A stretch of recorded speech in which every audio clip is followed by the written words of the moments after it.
আসসালামু আলাইকুম, সবাই কেমন আছেন? আজকে নিয়ে আসলাম আপনাদের মাঝে নতুন বড় ভিডিও। তো চলুন আজকে শুরু করা যাক বড় ভিডিও রেসিপি।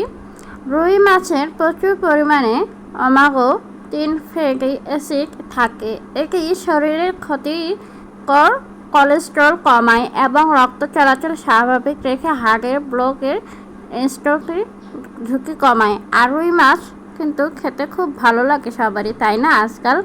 তো রুই মাছগুলো আম্মা সুন্দর করে হলুদ লবণ দিয়ে মেখে রেখেছিল, আর পরে এরকম করে হালকা করে ভেজে নিয়ে একদম আলতো করে তুলে নিচ্ছে যাতে ভেঙে না যায়। আর রুই মাছ কিন্তু সবারই পছন্দ, ছোট বড় সবারই। রুই মাছ এভাবে হালকা ভেজে রান্না করলে কিন্তু খুবই ভালো লাগে। আর আম্মু সুন্দর করে এভাবে রান্না করে। কয়েকদিন থেকে ভাবতেছি যে ভিডিওটা আপলোড করে দেব, তো সময় হচ্ছিল না। কারেন্ট ডিস্টার্ব দেয়, আবার কারেন্ট থাকে না। গরমের সময় অনেকবার কারেন্ট চলে যায়, আর তাই পেরে ওঠে না আপনাদের মাঝে ভিডিও নিয়ে আসতে। তো এই তো আজকে সময় বের হলো, তাই আপনাদের সুন্দর করে ভিডিওটা আপলোড দিচ্ছি। তো সবাই কেমন আছেন জানাবেন, আর ইউটিউবার সাবস্ক্রাইব করবেন, আমার চ্যানেলে সাবস্ক্রাইব করেন, পাশে থাকবেন। তো এই তো মাছগুলো আম্মু সুন্দর করে তুলে নিচ্ছে। আর মাছে পটল দিয়ে রান্না করলে কিন্তু বেশ ভালো লাগে। পটলও কিন্তু অনেক উপকারী খেতে। পটল ক্যালোরির পরিমাণ অনেক কম এবং জলের পরিমাণ বেশি। যারা ডায়েট করছেন, তাদের জন্য ওজন কমাতে চান, তাদের জন্য কিন্তু পটল আদর্শবান সবজি।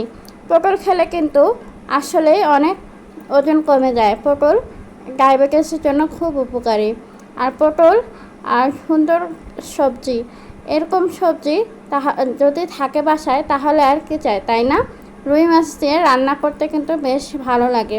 আম্মু এই যে দেখুন সবুজ সবুজ হয়ে আছে, কালারটা অনেক সুন্দর লাগতেছে। এভাবেই আম্মু কিন্তু রান্না করে। আর অল্প কম তেল মশলায় আম্মু খুব সুন্দর করে ঝোল ঝোল করে, হালকা পাতলা ঝোল করে রান্না করেছে, যাতে গরমে অসহ্য না হয় খেতে।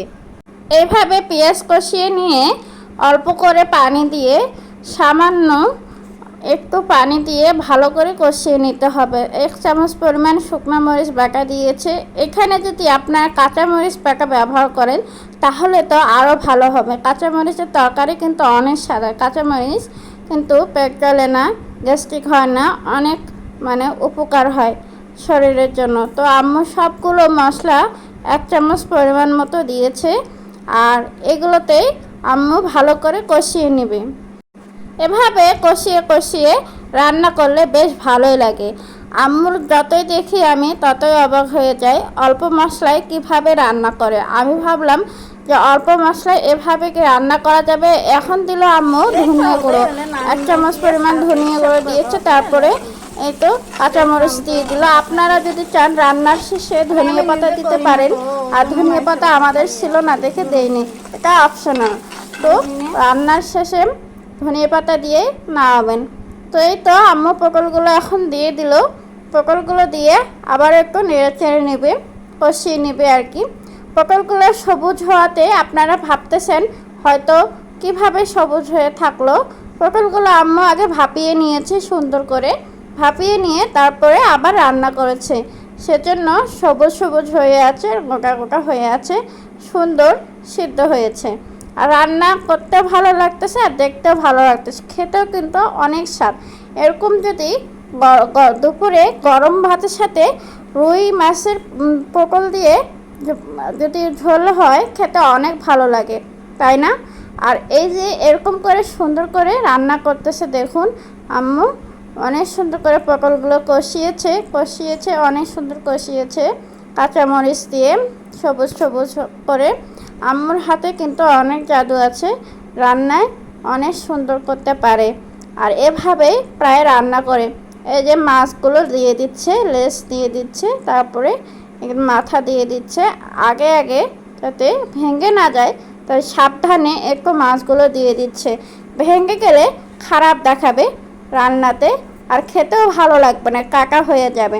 তাই আম্মু আলতো করে সুন্দর করে একদম দিয়ে দিচ্ছে। দেখুন পানিগুলো দিয়ে দিল ঝোল করে।